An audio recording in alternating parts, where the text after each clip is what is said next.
आता तो बोचरा झालाय, आपल्याला घाबरायचं कारण नाही.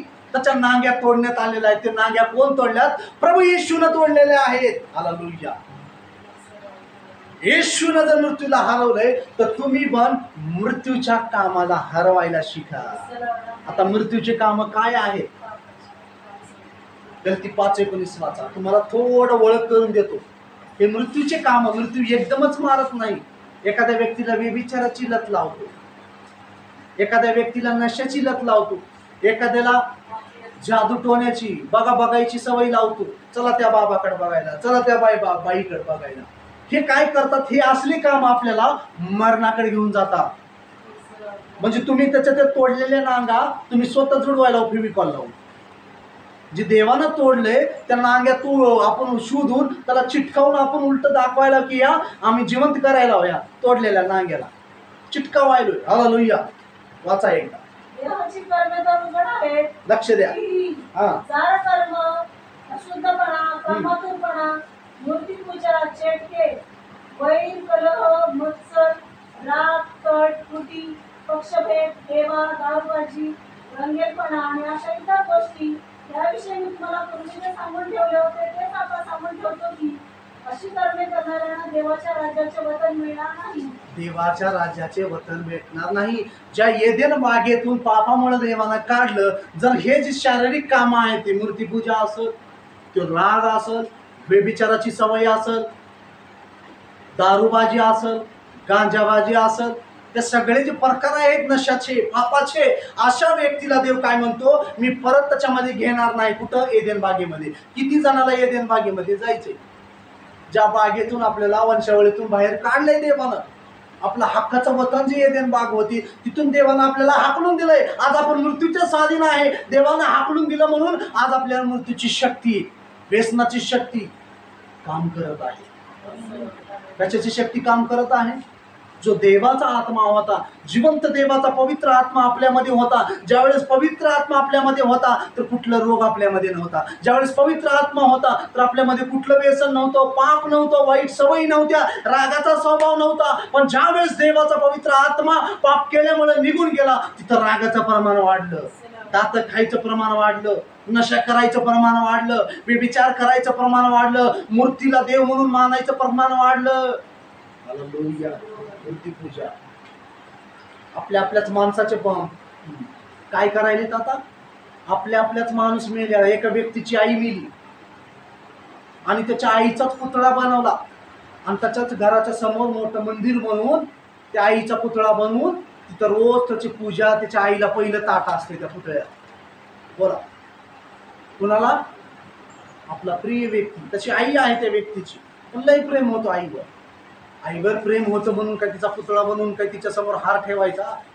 रोज ते पुतळा असा बनवला की सेम टू सेम आई सोप्यावर बसली. हालेलुया. काय आहे? मूर्ती. हालेलुया. आता आईला वाटते की माझं एवढं प्रेम होतं पण माझी आई आता गेली. अहो, मरण सगळ्यालाच आलेलं आहे. हालेलुया. हे मातीचं शरीर, न रक्त आणि मांसाला स्वर्गामध्ये परमिशन नाही. रक्त आणि मांसाला, आता तुम्ही म्हणता ह्याच शरीराला आम्हाला स्वर्गात जाऊ द्या. अहो, हे जसं हे कपडे आहेत आपण बदलतो, तसं हे शरीर आपल्याला इथं टाकायचे कब्रामध्ये. कारण उत्पत्तीमध्ये दिले की तू माती आहेस आणि मातीमध्ये जाशील. कारण हे मातीचं शरीर घेऊन आपण स्वर्गात जाणार नाही. हे शरीर इथं आपल्याला मातीत पुरावं लागेल. हालेलुया. जसं प्रभू येशूचं पुनरुत्थान झालं, येशू 3 दिवस 3 रात्री हालेलुया कब्रामध्ये होता, पुरला गेला तो आणि तिसऱ्या दिवशी जिवंत झाला. तसं आज ना उद्या आपण कधी तर मरणार आहोत, मातीत मिसळणार आहोत, पण मेल्यानंतर पण आपले हाडे गळून गेल्यानंतर पण एक दिवस येणार, परमेश्वर आपल्याला जिवंत करणार. जसं येशू तिसऱ्या दिवशी जिवंत झाला, 40 दिवस स्वर्ग आपल्या शिष्य लोकांना भेटला, स्वर्गाच्या राज्याचं सांगितलं की तुम्ही आता मंडळीचं काम करा, चर्च चालवा, लोकांना वाचवा, शुभवर्तमान सांगतो. हालेलुया. जे सांगितलं ते शिकवा, मी वरून तुम्हाला पवित्र आत्मा पाठवून देईन. तुम्ही घाबरू नका की येशू तू आता आमच्या सोबत नाहीच, आम्ही आता कसं सेवा करायचं? मी नसणार पण माझा आत्मा तुमच्यामध्ये असणार. हालेलुया. आणि तो जर आत्मा आपल्यामध्ये आला तर आपला थरथर थरथर थरथर कापणारा हात सुद्धा नीट होते. आपला रोग बदलून जाईल, आपले रिपोर्ट बदलून जाईल. कोणता आत्मा आल्यानंतर? येशू तर आता एकटा कुठं कुठं फिरणार आहे? येशू म्हणला आता मी चाललोय बरी, मी मेलो, मी जिवंत झालो, बघा माझे हात बघा खिळे ठोकलेले आहेत की नाही, थोमा बघ बघ होल दिसायले का तुला खिळे ठोकलेला? तुझा विश्वास नव्हता ना, तू म्हणलाच की मला चेक केल्याशिवाय मी विश्वासच ठेवणार नाही. तो मला म्हणला तू म्हणला होतास ना बोट घालायच्या मध्ये की खिळे ठोकलेला बघ होल, जशाला तसंच आहे अजून प्रभूच्या शरीरामध्ये. महिमामय शरीर प्रभूला भेटलेला आहे. कोण दिलं? देवानं. तो देवाचा पुत्र आहे, तो देवाचा आहे. आता पुत्र कोण आणि पिता कोण? कधी कधी लोकांना वाटते पुत्र हे का डायरेक्ट देवाच्या यायचा होता ना.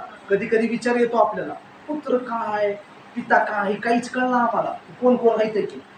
हालेलुया. पहिला आदाम जो आहे त्यानं पाप केलं, मृत्यू आणला. आता देवाला माहित आहे दुसरा बी माणूस बनवला तर तो पण पाप करणार, तिसरा बी माणूस बनवला तो पण पाप करणार. आता मनुष्यावर माझा विश्वास राहिलेला नाही, मी स्वतःच आता माणूस बनून जातो. हालेलुया. देवानं कोणती भूमिका घेतली आता? मानवाची. कारण ह्या मनुष्यानं आदामानं पाप आणलं, मरणाला आता वाव दिलेला आहे, शैतानाला आता वाव दिलेला आहे. आता मला दुसरा बी माणूस मनुष्याचा मी बनवला मातीचा, तर तो पण आदामासारखंच करणार. आता मला ह्या माणसावर विश्वास नाही, आता मलाच रूप धारण करावं लागेल, येशू म्हणून जावं लागेल, मानव म्हणून मला जावं लागेल. आणि ह्या नाश होणाऱ्या आत्म्याला शैतानाच्या हातातून मला आता वाचवावं लागेल.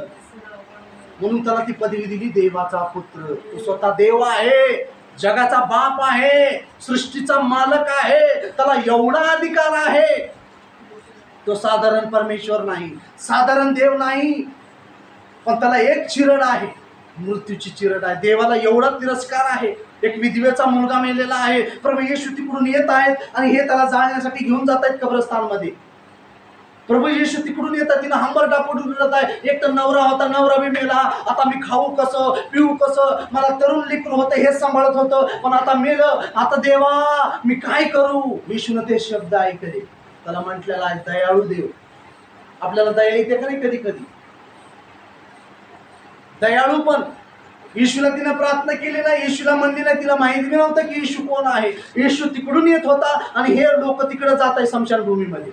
प्रभूनं फक्त तो आवाज तिचा ऐकला, हंबरडा फोडून रडत आहे. येशूला एवढा कळवाला आला की जाऊन त्या मुलाला नीट केलं, जिवंत केलं. हालेलुया. एवढा दयाळू परमेश्वर आहे. प्रभूला एवढं मरणाचा चिटकारा देवाला वाटत नाही की माझे लेकरं मरावं. कुणाला वाटतं का आपले लेकरं मरावं? सगळ्याला आपले आपले लेकरं असेच राहावं वाटतंय. म्हातारे का होणार, कोतारे का होणार, म्हातारपण तर नव्हतंच. देवाला बिलकुल हे करायचं नव्हतं. रोग बिमारी म्हातारपण देवाच्या नियमामध्ये नव्हतंच, पण पाप केल्यामुळं, शैतानाचं ऐकल्यामुळं आज म्हातारपण आलेलं आहे, मृत्यू आलेला आहे. आता ह्या व्हायरसला काढायचं कसं? हालेलुया. दुसरा पुरुष तर नव्हताच आता, म्हणून येशूनं ते रूप धारण केलं, त्या देवानं ते रूप धारण केलं. कुमारी मरियमच्या पोटामध्ये येऊन, हालेलुया. उत्पत्ती 3:15 एकदा वाचा. कुमारी मरियमच्या आपल्यामध्ये येशूच्या जन्मामध्ये फरक आहे. आपला जन्म कुठून झालाय? आदाम आणि हवेपासून. पती पत्नीच्या संबंधातून मानव जातीची निर्मिती झाली आहे. पण येशूचा जन्म फक्त स्त्रीपासून झालेला आहे, त्याच्यात माणसाचा हात नाही. वाचा. आणि तू व स्त्री, तुझी संतती व तिची संतती यामध्ये मी परस्पर वैर स्थापिन, ती तुझे डोके फोडील व तू तिची टाच फोडशील. हालेलुया. की शैतानाला 2 वंश सांगत आहे सापाला. जो लुसिफर आहे, जो साप आहे, आज ह्या जगाला चालवणारा, जगातल्या लोकांना चालवणारा जो शैतान आहे, त्याला देव बोलत आहे की तुझे आणि तिचे. आता आपण जे होतो, आपण त्या आदाम हवेचे म्हणजे शैतानाचेच लेकरं होतो. पण आता इथं देवानं काय दिलं की स्त्रीची संतती. स्त्रीची संतती कोण आहे? फक्त स्त्री, पुरुष नाही त्याच्यामध्ये. समजतंय का मी काय सांगत आहे? येशूचा जन्म कसा झालेला आहे? पती पत्नी मधून झाला नाही, फक्त स्त्रीच्या द्वारे. पवित्र आत्मा तिच्यावर आला, गर्भ राहिला आणि जन्म घेतला आणि तो येशू बनला. पण बाकीचे लोक जे आहेत ते आदम हवेचे संतती, ते पती पत्नीच्या संबंधातून होतात, पण येशूचा जन्म संबंधातून झालेला नाही, पवित्र आत्म्याच्या द्वारे झालेला आहे. म्हणून आज आपल्याला त्या वंशामधून सोडून ह्या वंशामध्ये जोडायचंय, स्त्रीच्या वंशामध्ये जोडायचे का नाही? का त्याच वंशामध्ये राहायचंय? त्या वंशामध्ये राहिलं तर मृत्यूची सत्ता तुमच्यावर असणार. जर तुम्ही ह्या वंशामध्ये प्रभू येशूला स्वीकार केलं, येशूला देव म्हणून स्वीकार केलं, तर तुमच्यावर मृत्यूची सत्ता नसणार. कारण मृत्यूला येशूने क्रूसावर हरवलेला आहे. म्हणा हालेलुया.